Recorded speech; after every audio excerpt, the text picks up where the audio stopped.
लाडकी बहीण योजना बंद। लाडक्या बहीण योजनेचा आज अंतिम दिवस आहे। लाडकी बहीण योजना चालू ठेवायची का बंद करायची हे सगळं तुमच्या हातात आहे। म्हणजेच आज 20 तारीख आहे। 20 तारीख म्हणजेच आज विधानसभाची निवडणूक आहे आणि विधानसभाची निवडणूक म्हणजेच लाडकी बहीण योजनेचा हा अंतिम दिवस आहे। ते कशामुळे आणि मी का म्हणतोय तर जाणून घेऊया या व्हिडिओच्या माध्यमातून।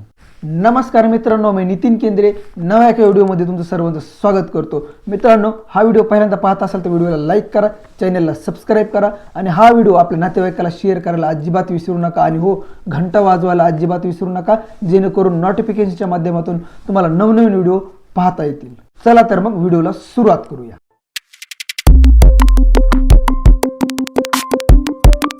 आज 20 नोव्हेंबर आहे, म्हणजेच लाडक्या बहीण योजनेचा अंतिम दिवस आहे। माता भगिनींनो, तुम्हाला वाटत असेल हे चुकीचं आहे तर सांगतो ऐका। महाराष्ट्रात ट्रेंडिंगला असणारी महाराष्ट्र शासनाची महायुती सरकारची महत्त्वाकांक्षी योजना म्हणजे मुख्यमंत्री लाडकी बहीण योजना।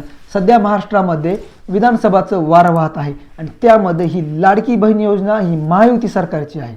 महिलांनो, लाडक्या बहीण योजनेचे पैसे तुम्ही आतापर्यंत घेतले, पण 20 नोव्हेंबर पासून पुढे जर तुम्हाला या योजनेचा लाभ घ्यायचा असेल तर लाडक्या बहीण योजनेचे जे सरकार आहे त्यांनाच निवडून द्यावं लागेल। म्हणजेच महायुती सरकारलाच तुम्हाला वोट करावं लागेल, नाहीतर तुम्हाला लाडक्या बहीण योजनेचा लाभ घेता येणार नाही। जर का तुम्ही महायुती सरकारला जर निवडून दिलं तर तुमची ही लाडकी बहीण योजना पुढे कंटिन्यू चालू राहील, पण जर महायुती सरकारला जर तुम्ही निवडून दिलं नाही तर तुम्हाला लाडकी बहीण योजनेचा लाभ घेता येणार नाही। म्हणजेच लाडकी बहीण योजना तुमची बंद होऊन जाईल। प्रति महिना येणारा 1500 रुपये आणि निवडणूक झाल्यानंतर जे 2100 रुपये मिळणार होते ते तुम्हाला भेटणार नाहीत। म्हणजेच लाडकी बहीण योजना ही बंद होऊन जाईल।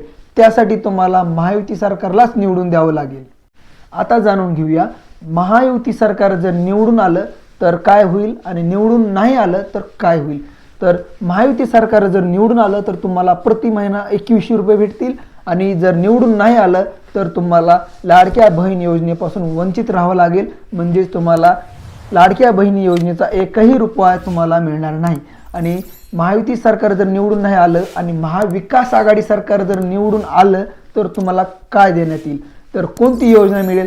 तर महाविकास आघाडी सरकार जर निवडून आलं तर तुम्हाला महालक्ष्मी योजनेअंतर्गत 3000 रुपये प्रति महिना मिळेल, पण ही योजना राबवण्यात येणार आहे, राबवलेली नाही। आणि आपली लाडकी बहीण योजना सध्या महाराष्ट्रात राबवलेली आहे, तिचे 5 हप्ते आपल्या खात्यावरती जमा झालेले आहेत, पण जी महालक्ष्मी योजना आहे ती अजून अंमलात आली नाही आणि तिचे पैसे आपल्या खात्यावर अजून पडलेले नाहीत। त्यामुळे विचार करा आणि महाविकास आघाडीला निवडून आणायचंय का महायुती सरकारला निवडून आणायचंय हे लक्षात घ्या, मग तुम्हाला योग्य निर्णय घ्यायचा आहे। असं होऊ नये की महालक्ष्मी योजनेच्या आमिषापोटी लाडकी बहीण योजना सुद्धा बंद होऊन जाईल। त्यामुळे लक्षात घ्या, योग्य बटन दाबा आणि योजनेचा लाभ घ्या। ची माहिती कशी वाटली कमेंट करून नक्की सांगा। व्हिडिओ आवडला तर लाईक करा, चॅनलला सबस्क्राइब करा आणि आपल्या नातेवाईकाला शेअर करायला अजिबात विसरू नका। आणि हो, लाडकी बहीण योजना पाहिजे की महालक्ष्मी योजना पाहिजे हा आजचा निर्णय आहे आणि तुम्हाला हा आजच करावा लागणार आहे, कारण 3 दिवसामध्ये 23 तारखेला निकाल आहे। जर निकालामध्ये महायुती सरकार जर निवडून आलं तर तुम्हाला 2100 रुपये प्रति महिना भेटेल आणि जर महाविकास आघाडी सरकार जर निवडून आलं तर तुम्हाला 3000 रुपये भेटतील।